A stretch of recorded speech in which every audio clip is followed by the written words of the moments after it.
ఆస్తి తగాదాలియా, అన్నదమ్ములియా? మీరనేవి ఆస్తి తగాదాలు, అన్నదమ్ములు గొడవలు, ఇవి ఫ్యామిలీలో, ఇవన్నీ ట్రెడిషనల్ లాస్ అనమాట. ఇప్పుడు ఇంకా డివోర్స్ రేట్ ఎక్కువైపోయి ఫ్యామిలీ లాకి ఎక్కువ స్కోప్ ఉంది.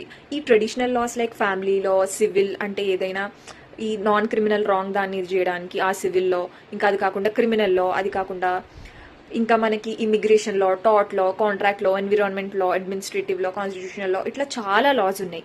ఈ ట్రెడిషనల్వి కాకుండా మోడర్న్గా ఇప్పుడు జరిగే సైబర్ ఫ్రాడ్స్ ఇవన్నీ ఉన్నాయి కదా, దానికోసమని సైబర్ లా. ఇంకా ఇట్లా కోర్టులు రిప్రజెంట్ చేయకపోయినా కూడా లీగల్ అడ్వైస్తో పాటు ఈ మోడర్న్ కార్పొరేట్ ఫర్మ్స్కో, ఐటీ కంపెనీస్లో కూడా కార్పొరేట్ లాయర్స్ని వాళ్ళు రిక్రూట్ చేసుకుంటున్నారు జస్ట్ ఎల్ఎల్బి క్వాలిఫికేషన్తో వీటితో. సో అట్లా కార్పొరేట్ లాలో కూడా ఎంటర్ అవ్వచ్చు. ఇంకా చాలా రకాల ఆపర్చునిటీస్ ఉన్నాయి అదర్ దాన్ గవర్నమెంట్ జాబ్స్ ఇవన్నీ కాకుండా. ఏంటి ఇన్ని ఉంటాయా ఇవన్నీనా? థ్యాంక్స్ లాయర్ గారు, చాలా డిఫరెన్సెస్ తెలిసాయి, చాలా విషయాలు తెలిసాయి. థ్యాంక్ యూ సో మచ్ అండి.